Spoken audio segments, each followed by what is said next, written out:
Hey there everybody, and welcome back to the second to last level of Duke Nukem, Land of the Babes.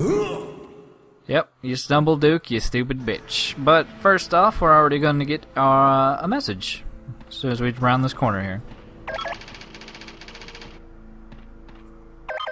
Duke, I received a coded message from Houston. I'm so glad you rescued her. The unified Babe resistance is forever in your debt. No problem, Jane. I like it when babes owe me favors. Okay, Duke, but later. Houston says that the aliens are getting ready to pull out. She asks that you rescue the working girls on the Promenade, and then find a way off that station. Will do. But first I want to send a proper goodbye to those alien bastards. Be careful, Duke. We need you. So with Houston back with the Babe Federation, I'm trying to remember the stupid acronym they give to it, but it's like Babe Freedom Fighter Federation or something. It's something less than that. But either way, they I think they've gotten quite a few babes saved, but there are still quite a few left to get in the first place. But first, it's time to watch me fail horribly at combat because I kind of had a brain fart. And, oh no, this guy is really hard. He's like the hardest. This guy is like a boss. He's a mini-boss. And it's not just because I'm totally fucking up on changing weapons, because it can actually be kind of difficult in the heat of battle, especially when you're getting frozen about every 10 seconds. But I guess it does go to show that these guys can actually be a bit dangerous if you let them really sink their teeth into you. But the entire reason I had the knife out in the first place was so that I could get our first secret of the level. By blowing up this box up here, we open up a little passageway to get something we don't really need in the first place. Woohoo! But, I mean, it gave us some health, so that helps either way. But yeah, I guess I should point out that this game has some fairly odd unlockable secret things you can get. You may have noticed during that cinematic that Duke stumbled a bit. There's, I think there's a code that gives you outtake cinematics or something like that. And it does odd little shit like that. It's weird to me that they went out of their way to record. I think they recorded different opening cinematics for like every level, but no, I will not go back and let you view the minor stumbles. But this is going to be one of our first objectives here, this very tasteful joke about masturbation. But as you can see, there's a retinal scan nearby, so I don't really think Duke's eyeballs are going to work. So we're going to have to find a willing individual to give us their head. So we'll go ahead and take this teleport up here. No pain, no gain. I will say I fucked up a bit because I ended up walking back onto it, but it's not too hard to get back up. Just, I'd say technical difficulties, but this entire game is a technical difficulty incarnate. I'm just getting started. But now that we've taken care of a few of these Babe robots, there's going to be a few more along the walkways up here, but it's not anything too dangerous to take care of. I think the only real danger in this level comes from mostly not knowing where the hell you're going, and a few difficult jumps. So you see where it says maintenance entrance? Now, we have to jump up there, but it's kind of difficult to just jump straight onto there. That hurt you, that hurt me. Yeah, I kind of wish there were more instances where you could use pipe bombs relatively well. But yeah, jumping up here is just kind of a bitch, so I thought it'd be easier to use the jetpack, and, well, it kind of worked out, I guess. But let's take out this gentleman here. He's looking on some heart-shaped beds. Stop by. It's kind of odd. But with Mr. Ocular's head, we can now get into Spank Monkey, or was it Spanky the Monkey? I don't know. Whenever we actually get in there, the name of the place will make even less sense outside of the juvenile masturbation joke that it is. I can see clearly now. And with that little line there about seeing clearly, for some reason, whenever I was initially playing this, I thought the line had been cut off and he was going to go into a whole song and dance number. But no, it then struck me that it was because he had gotten somebody's decapitated head for their eyeballs. So I'm a dummy. Crap. But yeah, we get to see the fact that it appears that InSpace could only afford one 90s era stripper to pose for all the pictures. I guess they're at least better quality pictures than most of the other things I've seen in the game so far, but the fact that it's just the same woman in minorly different outfits is kind of lackluster, I suppose.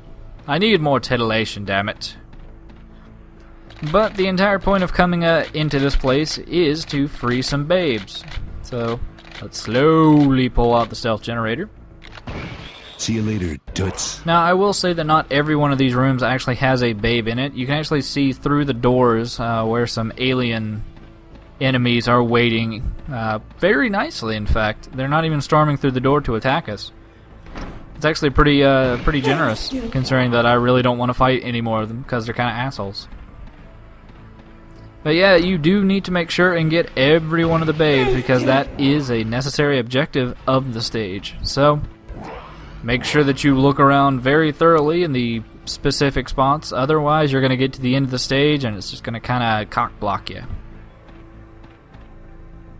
But yeah, so apparently the entire point of stealing the babes was to have sex with them. That is very awkward. I suppose it's still better than the Regaliathon's horrible plot to just impregnate them a la the xenomorphs from the Alien series. Thanks, Duke. But it's still kind of creepy that they have this whole brothel set up, especially named after masturbation, because that really just doesn't make any sense to me. But we now have all the babes, so we can get out of this very awkward, creepy place.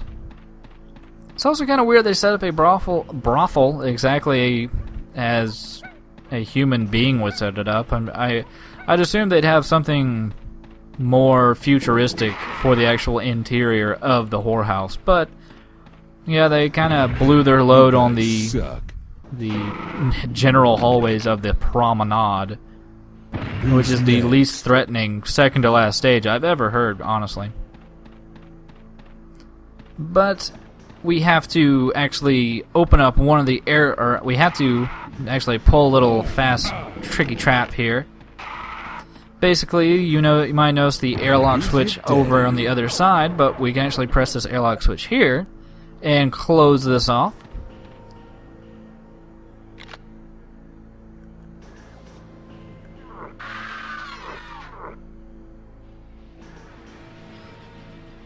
And we can actually save ourselves a bit of ammunition and aggravation and actually get a pretty nice health boost. That actually said plus 50 health, so maybe it was giving us all the health for having killed them.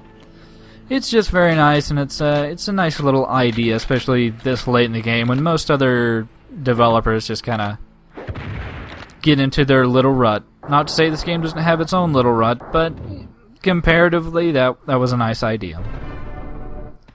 But we got another little secret back here. Pretty much all the secrets are pretty noticeable because they're behind these very noticeable blue boxes compared to the rest of the stage, which is not really the same blue box. So, I will say though that I did end up missing one of the secrets, but I did end up getting it later on, so I mean 100% all the way, just none of you horrible people have to see it. I mean, all you wonderful people are going to be missing out. Maybe. I will say, though, that thankfully this level actually was nice enough to give plenty of freezer ammo. I will say some of the ambushes can be kind of dickish, like this one. But they're fairly generous, like I said, with freezer, and really, most of these guys can be taken out pretty easily. I mean, as you can see, my health is doing pretty well, even for that earlier fight where I was getting completely stomped in for my stupidity. But the only thing really left to do in the stage now is just You want to a piece go of me? through the rest of the promenade to get the rest of the babes. There are a couple more secrets to get, I should say, because there's a pretty much completely optional area that's in this little elevated section up here. Rest in pieces. It's on a relatively it's not worth doing mess. because there's quite a few enemies in here, and really what you can get is, I don't know, it's not stuff I ever actually use. So I don't know, if you play this in the future, what are you doing? Go do something else. It's not fucking 2000 anymore. But if you do, this area is completely optional. You don't need to do it. Hell, I didn't want to do it in the first place. But you know, you gotta give you gotta give the audience, you know, the whole 120%. And that's what I try to do, you know. But yeah, we got another secret right here behind this blue box, if you couldn't tell. And hey, look, energy weapon. Oh, great. I don't even need that. It's not to say the energy weapon is bad. The energy weapon is fine. It's just its limited range makes it have limited use. I mean, it's good. It stuns the enemy, but for things like the shrinker and the freezer without the range limitation, they're just far superior. I mean, hell, even the shotgun you can stun people with from long range. So, I do not know. All I do know is that we are actually pretty much done with this area. So we're actually going to be taking a short little trip down a darkened hallway over here to get the next secret. This particular jump coming up is actually kind of an annoying thing, to say the least. For some reason, these very narrow walkways, they don't seem to have the best collision setup, or maybe I'm just awful, because I swear I fell through the side of that damn thing. I'm pretty sure I actually landed on it, but actually, amazingly enough, jumping from the side here actually works. I think I'd, you know, just kind of bounce face first off of it, but yeah, I could have just made that a lot easier. And what'd we get? Quest item! That was so worth doing. If only to have more sexy doors. Now, why did they put these big ass women on these doors? I don't know. I don't really understand. But now we are done with all that optional bullshit. We've got pretty much all the secrets for the level except for one.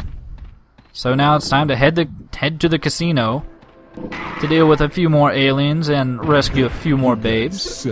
Apparently you can interact with the slot machines. I don't think you can actually get anything out of them. So it's just, you know, it's background fluff more than anything. But before we rescue these babes, it's always good to take care of these nearby enemies. The guy behind the bar will usually not really cause you any troubles, but better safe than sorry. But realistically, these women could probably stop dancing, or they just really love to dance. See you later. It's really hard to say. But we'll go ahead and save them either way, because obviously they're freedom fighters for America, or Jane is waiting. they're not just sexy ladies. That's crazy. Obviously, there might be fat women in the Babe Defense Force. Who knows? I mean, we never see them. But I'm sure there's some fat, you know, freedom fighter out there that's doing her best for the war effort against the aliens that want to have sex with the much more attractive women. Rock. But these are going to be the last three babes to take care of. Thankfully, they were nice enough to just repeat the exact same damn room we just left. Thanks, Duke. Duke, And get the champagne room access key and rescue the girls in there. Will do. I could use a little relaxation about now. And with that last babe saved, we got a magical cube key from her to access the champagne room and the end of the level. So with that, we'll see you next time on more Land of the Babes. Duke, this way, hurry. Thanks. Now get out of here. He's on his way.